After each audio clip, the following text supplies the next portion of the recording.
nous allons démarrer par une présentation de Vincent Letou sur la sécurité Active Directory.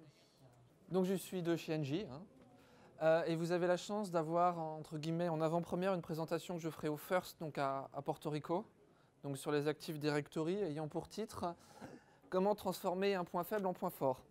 Alors les slides sont en anglais, parce que j'en avais un petit peu marre de traduire le français, l'anglais, le français, donc du coup je maintiens qu'une seule version en anglais.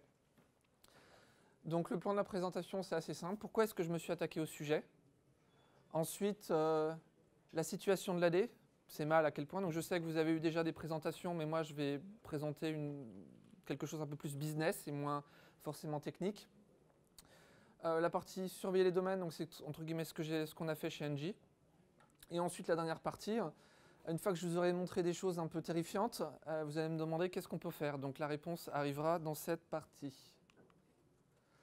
Donc un peu de contexte pour expliquer pourquoi c'est aussi compliqué. Rapidement, le groupe, c'est un opérateur d'importance, où j'ai rien dit. Il y a des choses assez sensibles où on a des régulations, et notamment par rapport à l'historique du groupe. Donc c'est tous les grands noms qu'on voit. Il y a pas mal d'acquisitions, de ventes, etc., etc. Donc pourquoi est-ce que je me suis occupé de l'Active Directory ? Donc pour ceux qui travaillent dans les grands groupes, voici, quand on est tout en haut, voici ce qu'on voit. Donc en fait, vous êtes dans une enceinte et on vous dit, voilà, vous devez sécuriser tout ça. Et puis il y a plein de petits châteaux. Hein, et les châteaux, on n'a pas le droit d'y rentrer. Et donc on doit assurer la sécurité de l'ensemble. Donc c'est un petit peu compliqué, surtout quand les entités vous disent que nous sommes sécurisés, on a de la bonne sécurité, on a tout, ne nous embête pas. Mais la réalité elle est un petit peu plus compliquée. Hein.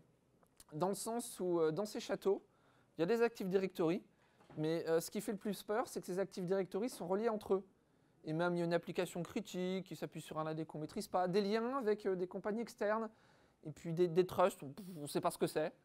Et puis tout ça, c'est relié avec l'AD corporate, donc entre guillemets, dès qu'il y a des problèmes dans les châteaux, ça peut nous remonter. Donc j'ai un petit quiz pour essayer de mettre un peu d'interactivité dans cette salle. Donc je vais vous donner des noms de groupes et vous allez lever rapidement la main pour dire ce que vous pensez que ce groupe peut devenir domaine admin ou pas. Donc pour ceux qui pensent que le groupe building admin peut devenir domaine admin, levez la main. Ceux qui ne pensent pas, pas beaucoup de mains. Donc effectivement, le building admin pour devenir domaine administrateur, voici la ligne de commande à faire. J'ai la même question pour les opérateurs de serveurs. Est-ce que vous pensez qu'ils peuvent devenir domaine admin? Levage de main, pas beaucoup de mains? Non? Pas beaucoup de mains? Eh ben, il peut devenir domaine admin en modifiant la configuration d'un service. Je vous laisse exécuter les commandes. Alors le message d'erreur c'est normal, hein, ça veut dire que ça s'est bien exécuté. Pour les opérateurs d'impression, est-ce que vous pensez qu'ils peuvent devenir domaine admin? Des mains? Personne? Pensez pas, hein. Effectivement, il ne peut pas, mais en fait, il peut se connecter à l'AD. Et donc, si vous avez des scripts de backup où il y a justement un petit fichier qui s'appelle nt10.dit, en fait, vous pouvez récupérer les hash et devenir domaine admin. Mais il n'y a rien par défaut, c'est un peu de travail. Je ne sais plus comment on dit en français, account operators. Une idée? Des mains? Personne? Oui? En fait, ça dépend. En fait, s'il y a un groupe vulnérable lié au modèle de délégation, c'est possible. Si c'est bien fait, c'est pas possible. Et le dernier, backup operator. Oui, je vois une main, deux mains, trois mains, oui, un peu plus. Non, en fait, il suffit juste de sauvegarder une GPO, de la recharger en s'ajoutant soi-même comme dans le groupe building admin, et puis après, on exécute la ligne de commande. Et ce qui est bien, c'est qu'une fois qu'on est domaine admin, on exécute l'attaque DC5 en récupérant le mot de passe du KRBTGT, on se fait un petit golden ticket et on devient enterprise admin, donc on prend le contrôle de la forêt. Ça vous fait peur, hein? Donc ça me servait d'introduction pour essayer de brosser l'aspect général plutôt orienté business et RSSI, donc je ne vais pas rentrer dans le détail, c'est juste pour voir à peu près les gros problèmes. Donc ce que je disais, c'est qu'il y a des droits étendus, et quand on a un modèle de délégation, dans le sens où il y a des gens qui sont dans des OU, il y a des groupes, ça peut devenir un petit peu compliqué, et donc vous voyez à droite, vous avez un admin qui est dans une OU sur lequel une personne a une délégation. Donc du coup, par effet de bord, ils peuvent devenir domaine admin. Et ce qui est intéressant, c'est que dans les droits étendus, il y a tout un certain nombre de choses, genre on peut changer les mots de passe sans l'avoir, on peut les désexpirer, on peut rajouter de SID history, on peut faire plein de choses. Et il y a un attribut qui s'appelle Safe Membership, que j'adore.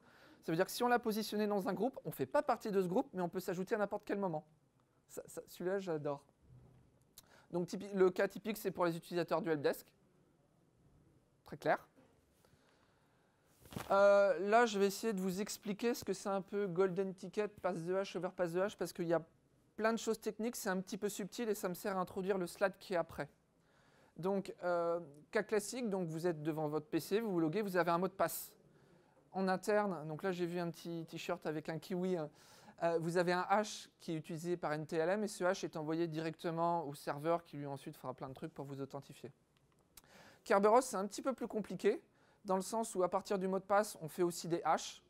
Il y a différentes variations, mais le premier, c'est le même que celui qui est en haut. Vous obtenez ensuite un TGT qui est valable pour toute la session, 8 heures, mais toute la session.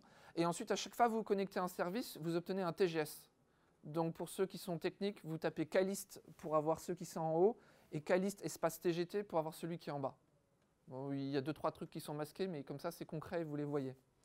Alors comment ça se passe au niveau des attaques? Donc le pass de hash, c'est classique. On chinte la première étape, on le met directement là et on suit les petites flèches. Overpass de hash, c'est la même chose, mais avec le hash qui est injecté dans le package Kerberos. Pass de ticket, donc on récupère ce TGT, on l'injecte ailleurs et donc du coup on suit les petites flèches. Alors là, la partie droite, ça va devenir un peu plus subtil. Donc le Golden Ticket, donc on se sert d'un secret qui est dans le domaine, qui est le mot de passe du compte KRBTGT, pour construire soi-même son TGT. Donc on peut le mettre dans le futur, durée variable, on peut faire ce qu'on veut. À partir de là, TGS, etc., etc. Et le TGS, donc on obtient un Silver Ticket, donc c'est directement la dernière étape d'authentification. Donc c'est signé avec le mot de passe du service sur lequel on veut se connecter. C'est un peu plus complexe. Mais grosso modo, le TGS, en fait, il n'y a jamais de connexion avec le contrôleur de domaine. Donc même si vous collectez tous les logs, celle-là, vous ne la voyez pas. Et donc ce qui est super génial, c'est quand on combine les Silver Tickets avec une attaque qui s'appelle DC5, si vous voyez mon nom qui traîne, c'est normal, en fait, vous pouvez contrôler un domaine sans jamais avoir de compte. Alors j'explique comment ça se passe. Donc à un moment, vous êtes domaine admin. Donc grâce à ça, vous récupérez le mot de passe du KRBTGT, donc avec l'attaque DC5 qui est à droite. Puis il expire. Le mot de passe des DC expire au bout de 30 jours, par exemple. Puis là, vous voulez avoir la mise à jour. Donc vous faites un Silver Ticket pour récupérer la mise à jour du mot de passe. Et ce qui est super génial, c'est que pour des raisons de réplication, cette attaque marche avec le mot de passe actuel des DC, qui est changé toutes les 30 jours, mais avec aussi la version d'avant. Donc le mec qui est chez vous pendant 60 jours, il peut faire ce qu'il veut, c'est complètement invisible, il fait ses Silver Tickets, vous ne voyez rien. Ça fait peur. Et donc ça tourne, c'est une jolie petite boucle. Alors sur les trusts, ça c'est quelque chose sur lequel j'insiste. Donc les Golden Tickets, en fait, on peut ajouter ce qu'on appelle un SID externe. Ce qui permet, dans le cadre de migration, d'accepter des tickets Kerberos qui venaient de l'ancien domaine. Donc c'est très pratique quand on fait des migrations, mais pour compromettre un domaine, c'est encore plus pratique. Dans le sens où, par défaut, sur un trust de domaine, il n'y a pas de quarantaine, donc ça, c'est accepté. Dans un trust de forêt, ça, c'est bloqué par défaut, mais quand on fait des migrations, on le désactive. Évidemment, comme jamais personne ne contrôle le SID filtering, c'est un petit peu compliqué. Et surtout dans une forêt, donc vous voyez une forêt avec plein de domaines qui sont reliés entre eux, un espèce de domaine racine. À l'intérieur, le SID filtering ne marche pas. Il marche, sauf pour le SID de l'enterprise admin, ce qui fait qu'en final, ça ne sert à rien. Donc dès que vous avez des domaines reliés entre eux, vous ne savez pas trop comment, ça peut représenter des risques qui sont un petit peu importants. Voilà, donc pas de SID filtering. Alors vu que je suis allé un petit peu vite, c'est l'avantage de le faire en français. Il y en a qui... Moi j'ai été surpris dans le sens où il y a un auditeur, une fois, il m'a dit tiens, j'ai pu dumper toute la liste de tes users de ton domaine. Je fais, mais comment il fait? Puis j'ai commencé à creuser. Donc vous avez une fonctionnalité d'énumération des comptes que je vous ai mis là-haut, je vous laisserai creuser. Il y a les nulles sessions. Alors là où ça m'a surpris, c'est que les nulles sessions, pour les dinosaures, c'est un truc qui est censé avoir disparu il y a quasiment 20 ans. Sauf que quand vous commencez à creuser, il y a des paramétrages de Windows 2003 qui ont été faits, qui ont modifié des GPO, qui ont modifié des groupes, qui fait que à l'heure actuelle, vous mettez un Windows 2007 flambant neuf, et il y a toujours les nulles sessions. Donc je vous ai mis les 2-3 détails si vous êtes curieux. Surtout, il y a les... Non, je ne peux pas afficher, mais il y a les méthodes. Et il y a un truc très marrant, c'est que je suis sûr que la plupart d'entre vous, vous avez un bastion. Donc le bastion, c'est l'AD séparé, trust unidirectionnel et SID filtering, le truc de malade. Et bah, c'est natif, c'est une fonctionnalité, c'est pas un bug. Là, sur votre compte lambda, vous êtes capable d'énumérer tous les comptes de le bastion. Donc la méthode, c'est ms-lsat, il y a la petite énumération là-haut. Donc ça, si vous voulez, je peux vous expliquer comment on fait. Et donc du coup, je vous laisse imaginer que là, vous venez d'expliquer les risques au management. Là, quand même, il commence à se dire, il y a un truc. Vincent, qu'est-ce que tu fais? Donc là, je vais vous présenter comment j'ai fait. Donc normalement, le petit poney, il est rose. Donc je voulais faire des trucs un peu plus design, un peu plus noir. Et puis on m'a dit cette année, ce qui est à la mode, c'est les poneys roses. Donc du coup, je me suis adapté. Donc du coup, ma recette, elle est simple. Je dis juste, on a un script d'audit, un truc, qui n'a pas besoin de droit, qui n'a pas besoin d'installation, qui n'a besoin de rien. Et puis mieux encore, il fonctionne à travers les trusts de domaine. Alors la KPI, elle est simple. Ça, je vous l'ai montré après. Et ensuite, moi, je suis passé devant le management. Et donc, j'ai dit... on a un script à faire passer sur tous les domaines. On prévoit un projet de... c'est pas très compliqué. Vous verrez, ça devrait aller assez vite. On était censé avoir pas beaucoup de domaines. Ça ira très vite. C'est passé, c'est validé. Alors, comment ça se passe, le script? Donc, j'ai construit une petite recette de cuisine qui permet de mesurer ce que moi, j'appelle un niveau de risque. La difficulté, c'est que si j'arrive avec des mesures techniques, le management, il ne comprend pas. Ils arrivent juste, c'est une to-do list, c'est un truc, et ça ne compte pas.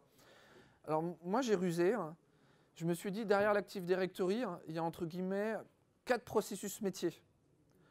Il y a un processus métier, ce que moi j'appelle Stale Object, qui consiste à créer des objets et les supprimer. Des utilisateurs, des ordinateurs, les gens y viennent, ils s'en vont, des consultants, des externes, des gens internes, voilà, tout le tralala habituel. Les comptes privilégiés, donc c'est tout ce qui est lié aux administrateurs. Donc effectivement, en termes de sécurité, on a un focus particulier sur eux. Mais il y a aussi toute la partie de droite qui est liée au trust. Comme je vous l'ai montré, il y a des interconnexions entre AD, et là, il y a quelque chose à faire. Et il y a une dernière colonne où moi j'ai mis tout ce qui était un petit peu compliqué, dans le sens où ça appartenait pas aux trois process cités précédemment, et c'est plus lié à des contrôles de sécurité. Et donc, moi, à partir de ces 4 indicateurs, j'ai essayé de construire un indicateur global qui est la note maximale. Donc, vous voyez ici, la note pour Stale Object, elle est à 80 sur 100, donc c'est plutôt pas très bon. Et donc, du coup, comme on est dans une chaîne et c'est le maillon le plus faible qui compte, donc là, ça donne la note globale. Et donc, voilà, c'est ce que j'expliquais, le score maximum. Donc, quand je clique sur le bouton détail, donc là, j'ai des règles qui s'affichent. Par exemple, ici, j'ai des domaines contrôleurs avec des nulles sessions activées. Je n'ai pas de politique pour les comptes de service. Je peux vous expliquer pourquoi. Et le mot de passe du compte KRBTGT n'est pas changé. Donc moi, par exemple, sur le mot de passe du KRBTGT, il y a un domaine qui n'avait pas changé depuis 2002. Donc concrètement, n'importe quel backup depuis 2002, je peux compromettre le domaine maintenant. Vous voyez, ça, c'est des choses qui parlent au business. Mais la difficulté, c'est quand je mets des règles comme ça, les gens, ils ne savent pas quoi faire pour corriger. Et donc du coup, dans mon rapport, c'est autoportant. J'ai toute l'aide pour essayer de corriger ces anomalies. Et donc du coup, moi, au niveau global, j'ai des KPI. Donc ça, c'est des choses, ce n'est pas les vrais chiffres, parce que sinon, je me ferais descendre. Mais grosso modo, ce qu'on mesure, c'est le déploiement, donc le déploiement de l'outil sur les AD. Au niveau du risque, la note moyenne. Et ensuite, on supervise particulièrement ce qui est SID filtering. Je vais rentrer plus dans le détail, vous allez comprendre pourquoi. Pour ceux qui sont curieux, levez la main, je peux détailler les règles, sinon je peux sauter. Non? Personne? C'est juste des exemples de règles. Il y en a une cinquantaine, comme ça je vous épargne le détail. Alors, qu'est-ce qui a apporté le plus de valeur pour le management? Donc là, je vous ai dessiné une petite organisation un petit peu classique, dans le sens où il y a des domaines qui sont trustés entre eux, des forêts qui sont trustés entre eux.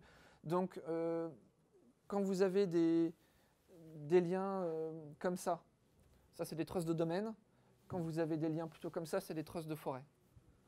Alors, un attaquant, qu'est-ce qu'il fait? Alors déjà, c'est tous les domaines sur lesquels il peut se connecter du fait des liens de trust. C'est une fonctionnalité. Et ce qui est génial, c'est qu'il peut découvrir tout ça. Donc juste en étant sur un domaine, n'importe qui peut découvrir tout ça. Donc les techniques, je les ai découvertes en bas. Donc il y a l'exploration LDAP, il y a des attributs un petit peu spéciaux, il y a des partitions de configuration, et il y a des choses liées au service NetLogon, où on peut faire des RPC, puis on peut aller un petit peu plus loin. Mais vous voyez, juste à partir d'un seul domaine, le nombre de domaines qu'on peut découvrir. Et puis ce qui est bien, c'est que... Oui, ça, je ne vais pas détailler. Donc là, je vous donne un exemple concret. Donc vous voyez, là, c'est les rapports de 2 domaines. Donc j'ai fait tourner l'outil sur ces 2 domaines-là. Donc déjà, là, j'ai pu découvrir une première forêt, une deuxième forêt. Je peux découvrir le lien entre ces forêts, parce que c'est des AD qui, a priori, n'étaient pas reliés entre eux. Je peux découvrir le bastion admin, alors que vous voyez, je n'ai jamais eu de connexion directe sur ces machines. Et du coup, ce qui est génial, c'est que quand on découvre des nouveaux domaines, donc la règle d'or, c'est qu'on assigne ces nouveaux domaines à celui qui le trustait initialement. Donc ce qui est bien, c'est qu'on a une situation de départ, on commence à explorer un petit peu, et donc tous ceux qu'on découvre un petit peu, ben, on les attribue par défaut. C'est bien ça. Donc ça, c'est la vision du management c'est la vision de l'Active Directory qu'avait le management. Donc à gauche, on pensait qu'on avait à peu près 90 domaines, avec une architecture qui était un petit peu complexe. Et après, on en a découvert plus de 300. Et pour vous montrer la complexité, j'ai juste... donc ce n'est pas les noms de domaines, ça a été renommé, hein, mais vous voyez juste de la complexité des liens, des domaines qui sont créés, qui sont trustés entre eux, suivant les différentes BU, des filiales, etc. Tout ça pour que le business fonctionne. Donc à tel point que j'ai dû faire une vision simplifiée, qu'on voit au haut à droite. Vous voyez par exemple en termes de niveau, c'est énorme. On a par exemple entre un domaine et un autre terminal, on a par exemple jusqu'à 10 niveaux d'interconnexion. On a découvert des trusts avec 10 compagnies qui n'appartenaient pas au groupe et 2 multinationales, donc c'est en plus. Donc ce qui est bien, c'est que les multinationales, ils ont une architecture à peu près comme la nôtre. Donc je vous laisse imaginer le nombre d'interconnexions qu'il pouvait y avoir. Qu'un hacker, il compromet un domaine de on ne sait pas où, et puis jusqu'où il peut remonter. Donc du coup, vous devinez un petit peu la réaction du management. Non, c'est pas mon boss. Hein, mais grosso modo, ce qu'on s'est rendu compte, c'est que faire tourner le script AD, c'était pas un job de 5 minutes, c'était vraiment un projet de 3 à 6 mois. Pourquoi? Pas à cause des périmètres qu'on maîtrise, mais à cause des périmètres qu'on ne maîtrise pas. Le nombre d'AD, on a découvert plus de 30% pour lequel on ne savait rien. Il y avait des choses qui avaient été créées, pas supprimées, pas maintenues. Enfin, dès qu'on demandait à un responsable, il n'y avait plus personne. On a multiplié par 3 le nombre de domaines qu'on connaissait, plein de trusts avec des compagnies externes, et on a trouvé des anomalies immédiates qui permettaient d'acquérir l'attention du management. L'exemple le plus classique, c'est les mots de passe dans les GPO. Donc vous voyez déjà juste avec cette démarche, ce qu'on peut avoir, on n'a pas fait de projet, on n'a pas dépensé d'argent, tout ce qu'on a fait, c'est faire exécuter les scripts, on est capable d'avoir le support du management. Donc la question que vous allez me poser maintenant, c'est bien Vincent, tu as fait cet outil-là, mais qu'est-ce que vous faites ensuite? Donc déjà, si on prend un peu de recul par rapport au problème, on se rend compte qu'on peut caractériser les problèmes en 2 catégories. Hein. La première que j'ai appelée les risques groupes, parce que moi je travaille dans une entité du niveau groupe, et ensuite des risques locaux. Donc de manière évidente, l'AD qui est compromis ou qui s'arrête, bah, c'est un risque local. Parce qu'au niveau des groupes, je veux dire, ça ne nous impacte pas. Par contre, vous voyez, au niveau du gauche, qu'un domaine puisse en contaminer un autre, qu'on ne sache pas qui est responsable, qu'on truste une compagnie sur laquelle on n'a aucun contrôle, ça c'est un risque groupe. Et là, c'est des risques qui sont très importants, mais l'avantage des risques qui sont à gauche, c'est qu'au final, dès qu'on lance le script, on peut arriver à poser des questions, on arrive à maîtriser ce risque, et donc en demandant à supprimer les domaines, c'est quand même des actions qui ne sont pas si compliquées que ça, on arrive à réduire ces risques. Donc les risques qui sont les plus importants à gauche, ils sont plus facilement gérables que les risques qui sont à droite. Alors en termes de notre stratégie, on a découpé une stratégie en 3 phases. Donc le projet de sécurisation AD s'inscrit dans un programme qui dure 3 ans. Donc du coup, ça explique un petit peu le phasing qu'on a. Donc la première phase du projet de sécurisation, c'est ce qu'on appelle assessment en anglais, je ne sais plus comment on dit en français. Appréciation. Voilà, appréciation, on me souffle. Donc ça consiste à lancer notre outil d'audit qui s'appelle Pingcastle sur tous les domaines. Donc ça, on le fait de manière hebdomadaire. Donc on consolide tous les résultats et on met à jour la KPI qu'on montre au management. Ensuite, il y a une deuxième phase qui commence cette année qui s'appelle le monitoring. L'idée, c'est d'essayer... Pardon. C'est l'habitude de travailler en anglais. Hein. Oui, oui. Donc la partie surveillance, donc ça consiste à essayer de générer des alertes, pas juste être attentif, mais être un peu plus réactif. Et ensuite la dernière partie qui est le durcissement, qui consiste à essayer de fermer la porte.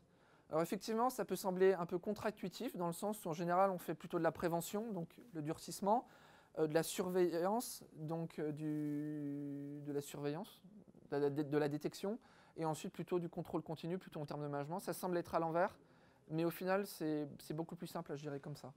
Donc la première partie, la surveillance, du coup je me suis fait avoir. Non, le premier assessment. Voilà, donc l'appréciation, c'est ce qu'on a fait en premier, c'est ce que je vous ai montré dans les slides d'avant.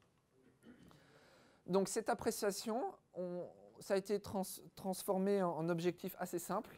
L'objectif numéro 1 est atteint par tout le monde, c'est le déploiement de l'outil sur tous les domaines. Ça peut paraître simple, mais dès qu'on arrive dans des joint ventures, des choses sur lesquelles on n'a pas contrôle, des choses qui sont un petit peu vieilles, ça peut devenir tout de suite un petit peu compliqué. Donc, comme je vous ai montré, comme on est capable de découvrir des domaines par des trusts, dès qu'on a fait tourner le script sur un domaine, on est capable de tout découvrir de manière itérative. Et seulement si on a fait tourner le script, là-bas, ensuite on peut agir sur le SID filtering, donc c'est l'espèce de firewall entre domaines, pour résumer, et ensuite améliorer le score. Donc, voici les choses à faire dans l'ordre de priorité. Plus concrètement, on a établi une liste de 5 anomalies à traiter en priorité. Ces anomalies, elles sont classées suivant leur capacité d'exploitation et leur facilité. Donc, par exemple, le premier item, je ne sais pas si vous le savez, mais dès que vous installez un domaine par défaut, n'importe quel utilisateur a le droit d'ajouter une machine au domaine. Donc par défaut, c'est 10. Mais vous imaginez, l'utilisateur rajoute une machine sur laquelle il est domaine admin. Il attend qu'une GPO, un script tourne dans l'AD avec un compte de service, un petit coup de Mimikat si on prend le contrôle du domaine. Donc ça, c'est quand même assez facile à faire. La deuxième anomalie, c'est le compte administrateur qui est utilisé. C'est une très mauvaise pratique, mais on remarque toujours qu'il y a des badges, des choses comme ça qui traînent, et donc le mot de passe est en mémoire. Ensuite, numéro 3, c'est les golden tickets, donc le non-changement du mot de passe du KRBTGT. 4, c'est les nulles sessions. Et ensuite, le 5, c'est les comptes de service qui ont les droits de domaine admin. Donc vous avez quelques estimations à droite, c'est un ordre de grandeur. Mais ça, statistiquement, je pense qu'on a tous à peu près les mêmes chiffres. Alors, concernant la surveillance, moi j'avais fait un appel d'offres l'année dernière.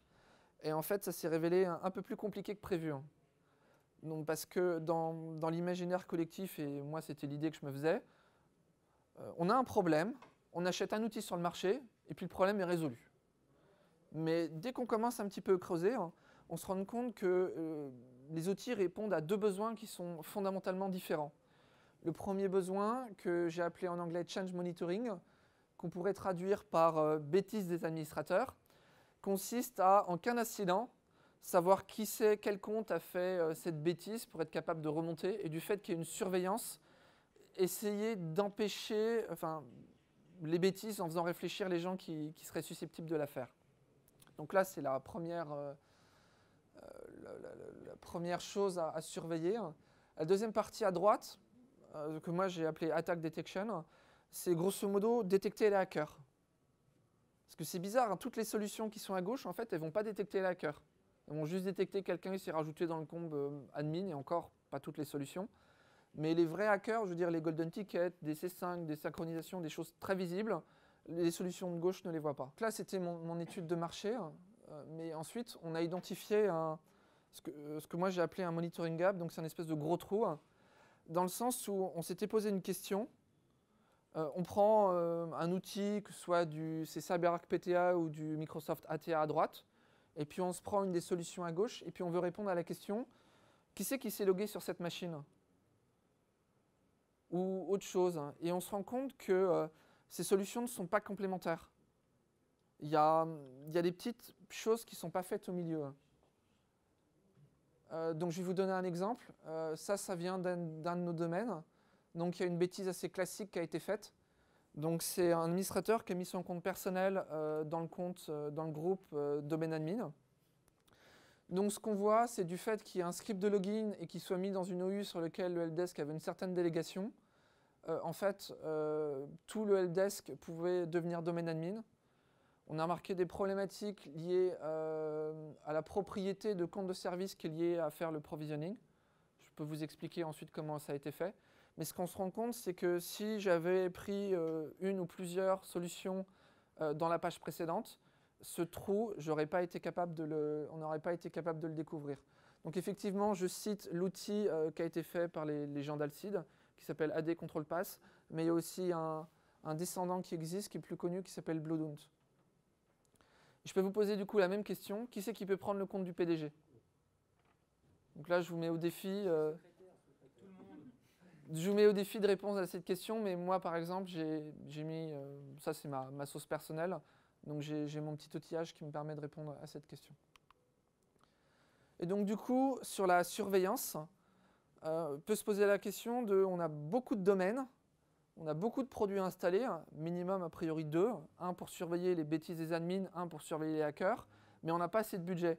Donc où est-ce qu'on devrait prioriser nos efforts? Donc je n'en suis pas là, on n'a rien acheté, mais du coup c'est l'état de nos réflexions. Donc ce qu'on a réfléchi, c'est une espèce de matrice avec les deux risques et des AD qui ont différentes sensibilités.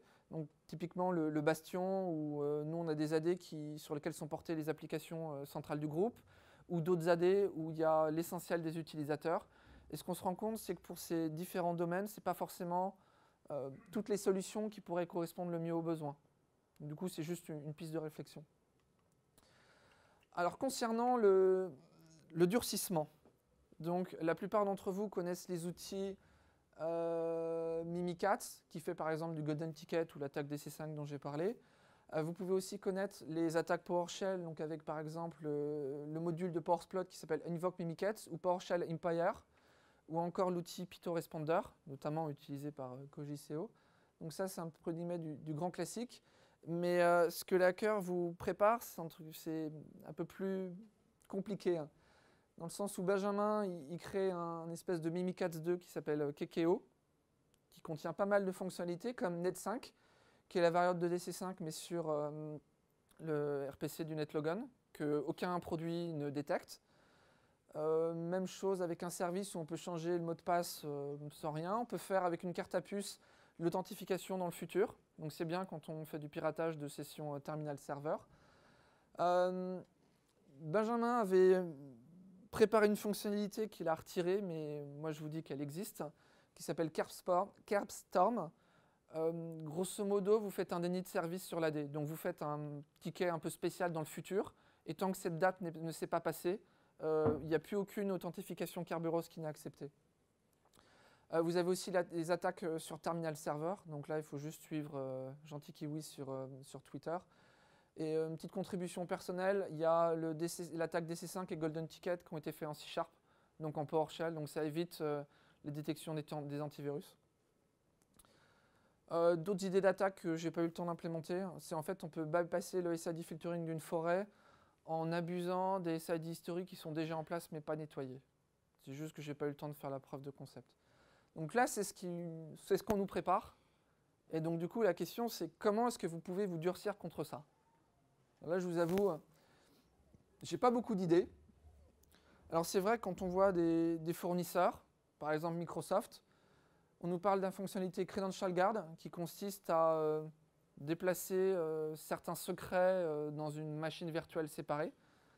Donc, ce qui est bien, c'est que Credential Guard, ce n'est pas supporté sur les domaines contrôleurs. Donc du coup, c'est plus axé sur les stations de travail.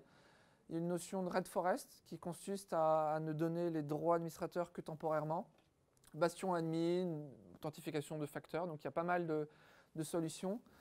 Alors, si vous voulez mettre en place la carte à puce, par exemple, il y a des quick wins, dans le sens où le PIV ou le JITS, c'est deux cartes à puce où il n'y a pas besoin de driver à déployer. Donc, il faut juste préparer le token. Et ça, c'est assez facile à faire, donc je vous invite à creuser ça. Mais la vraie question qu'on se pose, nous, c'est combien il y a de personnes qui peuvent devenir administrateurs local, puis du domaine, puis de la forêt via différentes choses. Et là, on arrive quand même avec pas mal de personnes. Et donc, moi, si j'ai un focus plus particulier à faire, ce n'est pas sur des mesures technico-techniques, mais c'est plutôt sur des mesures organisationnelles type réduction du nombre d'administrateurs. Donc, la question est simple. Combien d'administrateurs parmi vos sociétés ont signé une charte d'administration, par exemple? Pas beaucoup de mains qui se lèvent. Hein. Tu ne dois pas en avoir beaucoup, c'est pour ça. Alors le fait qu'on ait moins d'administrateurs que par le passé, c'est le CIL qui nous a obligés à ça. Parce que dans une entreprise où il y a presque autant d'administrateurs que d'employés, ça semble disproportionné pour le correspondant informatique et liberté. Et donc pour chaque serveur, il a fallu réduire le nombre de personnes qui ont réellement les privilèges d'administration. Et comme dans toute boîte de consultants, au départ, tout le monde est route. Ouais. Donc du coup, je vais conclure. Je n'ai pas regardé l'heure, j'espère que je ne suis pas trop en retard. Donc en fait, les châteaux qu'on a parlé au début, hein, il y a deux façons de les infiltrer, hein, à ma connaissance. La première, c'est en utilisant l'Active Directory, et notamment les trusts qu'ils ont fait avec d'autres domaines sur lesquels nous, on a un certain contrôle. Et ensuite, par l'externe, notamment si vous utilisez ce qu'on appelle de la threat intelligence. Donc là, c'est plus un buzzword, mais plus concrètement, c'est tous les emails compromis qui peuvent correspondre à cette société-là, ou du fait que la gateway était blacklistée ou connue pour héberger un certain nombre de malware. Donc ça, c'est très pratique. Et donc, ce qu'on a été capable de faire, c'est une big picture, donc c'est une vision globale. Combien on a d'AD? C'est quoi la cartographie? C'est quoi les risques associés? Et donc, du coup, grâce à ça, on est capable d'obtenir le support du management pour supprimer tout ce qui est ancien domaine, mettre à jour les systèmes d'exploitation, etc. Parce que les Windows 2000, Windows NT4, on les voit assez facilement comme ça. Et donc, du coup, pour ceux qui ne voient pas l'image qui est au fond, c'est l'image d'un château qui est en flammes. Donc, j'ai les citations en bas si vous êtes capable de retrouver l'image. Donc, il y a beaucoup de services qui sont sur Active Directory. C'est un outil très efficace pour avoir le support du management parce qu'une fois que l'Active Directory est compromis, le château est tombé. Il y a pas mal de quick wins à faire pour être capable d'être perçu comme crédible de la part du management. Supprimer les mots de passe de GPO, supprimer les anciens domaines, faire un peu de ménage, on peut avoir les nombres d'admins assez facilement. Et du coup, ça permet d'introduire le sujet du SOC pour une meilleure surveillance des vulnérabilités AD. Donc ça permet aussi de préparer l'avenue d'un SOC pour ceux qui supervisent.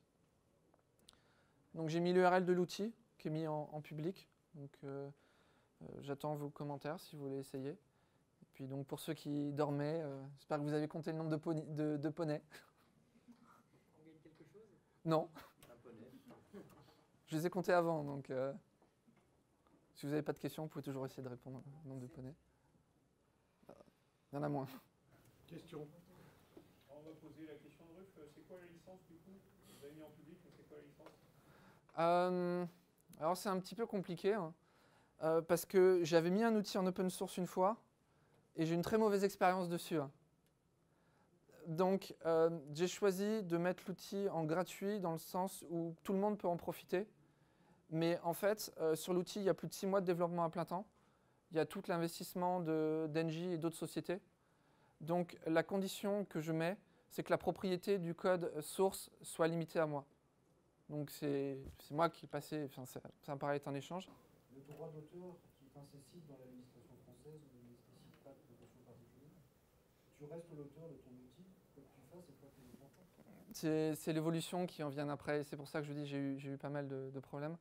Donc en fait, j'essaie d'être assez réactif et de prendre le feedback qu'on me donne pour essayer d'améliorer l'outil à chaque fois. C'est-à-dire que si tu le retrouves sur le leak de l'intranet d'un service gouvernemental quelconque, ça ne te dérangera pas trop. Qu'est-ce que tu veux dire? Non, mais comme ceux qui ont retrouvé leurs outils sur sur le leak de la CIA ou d'autres qui se sont dit « Ah, je vais les attaquer en justice, c'est pas bien ». La question qu'on m'a posée souvent, c'est ton outil il va exécuter mon AD, sous-entendu il va mettre des backdoors, etc. Donc la question je l'ai eu assez souvent. Est-ce qu'il ne va pas faire planter mon AD, hein? Donc je peux vous dire, il a tourné sur plus de 400 domaines différents. Donc il y a pas mal d'autres sociétés qui l'ont essayé. Si y en a, ils atteignent juste qu'avoir un tampon, il y a une signature digitale, mais on sait entre nous que ça ne fait pas grand-chose.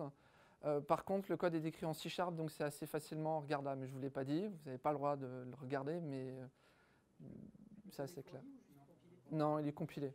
Parce que la difficulté que j'ai, c'est que si tu as un code qui tourne sur un AD, tu as besoin d'avoir une certaine stabilisation. Tu as besoin d'avoir un processus de qualification, de déploiement. Moi, par exemple, quand on le déploie sur NJ, je ne peux pas déployer du code qui se trouve sur Internet qui n'est pas validé. Donc en fait, il y avait un compromis à faire entre un code que chacun compile un peu à la différente, en plus de mes problématiques à moi, ou alors quelque chose qui est maintenu, parce qu'il y avait besoin d'une maintenance, par une compagnie externe, et qui s'assure un certain nombre de contrôles de qualité. C'est entre guillemets un compromis entre une ouverture un petit peu trop massive et une fermeture trop rigide. C'est le meilleur compromis que j'ai trouvé. Merci.